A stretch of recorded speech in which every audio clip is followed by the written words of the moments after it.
In this video, we are going to learn the concept of props in React.js. So props basically provide a way of passing properties or data down from one component to another.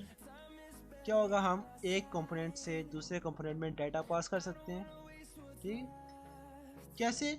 Parent से child की तरफ, और ये unidirectional है। हम child से parent की तरफ डाटा ट्रांसफ़र नहीं करेंगे।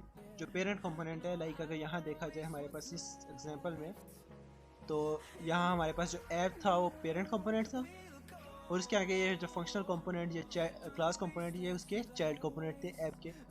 तो हम पेरेंट कंपोनेंट से डाटा चाइल्ड कंपोनेंट में डाटा ट्रांसफ़र कर सकते हैं प्रॉप्स के थ्रू।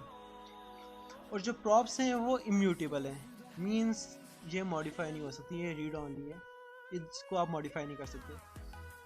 तो डाटा आपने कैसे ट्रांसफ़र करना है वो देख लेते हैं। तो डाटा ट्रांसफ़र करने, अगर आप लोगों ने फंक्शनल कंपोनेंट्स में ट्रांसफ़र करना है तो आप लोग क्या करेंगे, जस्ट डाटा का कुछ भी प्रॉपर्टी का नाम दे देते हैं। लाइक मैं कहता हूँ नेम, या कुछ भी कह सकते हैं, नेम इज इक्वल्स टू, और यहाँ मैं app.js जो कि पेरेंट है, वहाँ से मैंने कुछ एक्स्ट्रा एट्रीब्यूट मैंने साथ अटैच कर दिया, सेव कर दिया। अब ये जो एट्रीब्यूट है ये हम चाइल्ड कंपोनेंट में रिसीव कर सकते हैं। मैं फंक्शनल कंपोनेंट में जाता हूँ, वहाँ जाके ये रिसीव करने की कोशिश करता हूँ। तो फंक्शनल कंपोनेंट में हमने यहाँ फिर रिसीव कर लेने प्रॉप्स, ठीक है। इसके फंक्शंस में मैंने पास कर देने एक पैरामीटर प्रॉप्स, और यहाँ हम console.log प्रॉप्स करके देख लेते हैं क्या हमारे पास रिसीव हो रहा है। डॉट लॉग प्रॉप्स, ठीक है। ज़रा हम देखते हैं हमारे पास रिसीव क्या हो रहा है। एंड ये देखें, जो हमने पास किया था प्रॉप्स में, वो हमारे पास नीचे हमारे पास रिसीव हो रहा है। अगर आप देख रहे हो, हमने जस्ट एक उसके अंदर एक फंक्शन कंपोनेंट के अंदर हमने पैरामीटर पास किया था, और उसके अंदर ये हमारे पास रिसीव हो रहा है। बाकी दो में हमने पास नहीं किया था, तो बाकी दोनों में हम प्रॉप्स जो है वो एम्प्टी है। और ज़रा मैं ये इन console.log को कमेंट कर दूँ या रिमूव ही कर दूँ।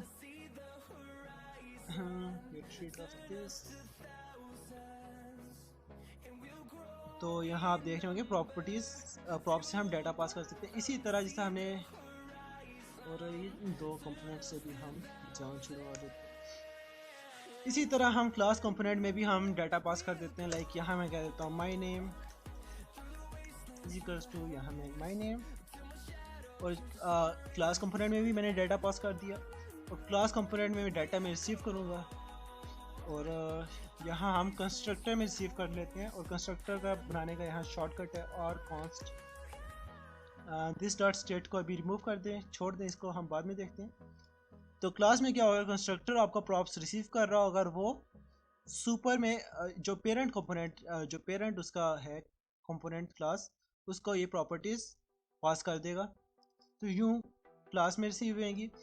और क्लास में हमने अगर करना है तो हम उसको करेंगे console.log प्रिंट करने के लिए, console.log प्रिंट करने के लिए होता है। अब क्लास में प्रॉपर्टीज प्रॉप्स एक्सेस करनी है, तो क्लास में जो भी चीज़ें एक्सेस होंगी वो दिस कीवर्ड से होंगी। This dot props dot this dot props फिलहाल प्रिंट कर लेते हैं, सेव। और यहाँ आपने देखा होगा जो ये हमारे पास वो मेथड हो गया जो कि हमने प्रॉपर्टी पास की थी फंक्शनल कंपोनेंट में। और देन हमारे पास ये जो आ रहे हैं वो हमारे पास क्लास कंपोनेंट से आ रहे हैं। और देखें, क्लास कंपोनेंट का जो रेंडर मेथड है वो हमारे पास दो दफ़ा कॉल हो रहा है, मगर डिस्प्ले जो हमारे पास डाटा है क्लास कंपोनेंट का एक ही दफ़ा होता है, मगर जो कॉल है वो दो दफ़ा हो रही है। वो क्यों? क्योंकि एक दफ़ा वो हमारे पास पेरेंट कंपोनेंट को भी कॉल करते हैं, और देन हमारे पास ये कंपोनेंट भी कॉल होता है। तो पेरेंट कंपोनेंट का भी एक दफ़ा रेंडर जो होगा वो भी कॉल हुएगा। तो यूँ हमारे पास, और हम डाटा डिस्प्ले भी कर सकते हैं। लाइक मैं कह देता हूँ क्लास कंपोनेंट में यू फर्स्ट प्रॉपर्टी वैल्यू, और यहाँ अगर हमने जावास्क्रिप्ट एक्सेस करनी है तो हम कर्ली ब्रेसेस लगाएंगे और उसके अंदर दिस डॉट प्रॉप्स के अंदर है, और वहाँ हमारे पास जो क्लास के अंदर हमने प्रॉपर्टी का नाम पास किया था, एक्स्ट्रा एट्रीब्यूट का नाम है my name, this dot props dot my name and console dot log comment कर देते हैं या रिमूव कर देते हैं दोनों जगह से।